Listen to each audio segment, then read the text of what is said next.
number of things in there that I thought did involve national security or did involve sources and methods. So any redactions there are, I would want it to be suggested by the FBI, that the FBI says to the White House, we think this should be redacted. So in that case, the president can't be blamed for it. But I think, again, as much of it as can be gotten out, should be gotten out there, make it part of the debate, so people think we're not trying to hide anything. We voted unanimously to release the Democratic memo. Every Democrat voted unanimously against having the Republican memo come out. So it's up to the president now, so we'll see where he goes with it. It is on his desk. You were pretty accurate when we were asking you to forecast when we would see the Republican memo. Do you have any estimate of when we might see this one?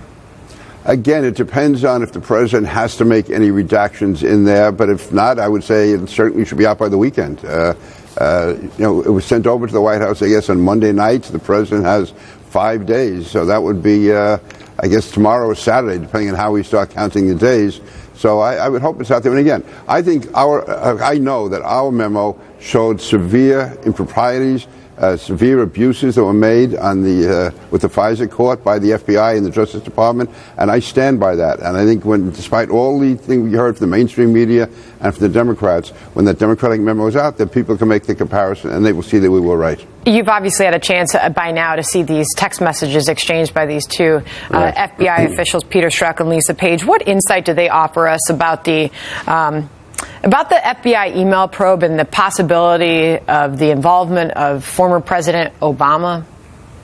Well, in their totality, these text messages show the bias that these two had, and it's a question of how much that infected the entire Clinton probe and also the investigation of the Trump campaign. I want to wait until we can put these latest ones in full context, but they certainly raise serious issues, and they do show, again, the mindset of these two. And again, we have to determine when they said that the president wanted to be advised of what's going on, what exactly was he talking about? Was that from a national security level, or did he want to follow and see what was being obtained on candidate Trump? I don't know. I don't want to jump the gun the way Democrats have done in us, but I'd say what we've seen so far, the totality of these text messages shows how biased these two were.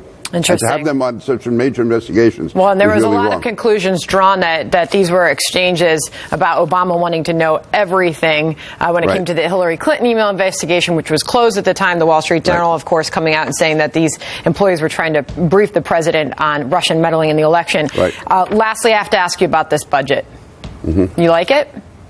I'm going to vote for it. It's a bipartisan deal, and anytime you have something that's bipartisan, there's things in there you don't like, but I'm going to vote for it because of what it does for the military, what it does for infrastructure, what it does for veterans, and also, and this is something I have a very strong union presence in my district and in New York, and the multi-state pension plan that's going to be addressed, which I think is important. But again, the main thing to me is veterans and the military, and both of them receive substantial increases. And to me, it's not perfect by any means, but I'm voting yes. Congressman Pete King, great to have you on this morning. Thanks for your time. Thank you.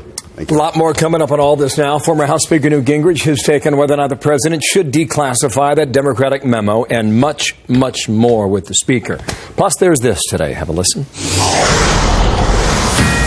Today, the coalition to defeat ISIS has liberated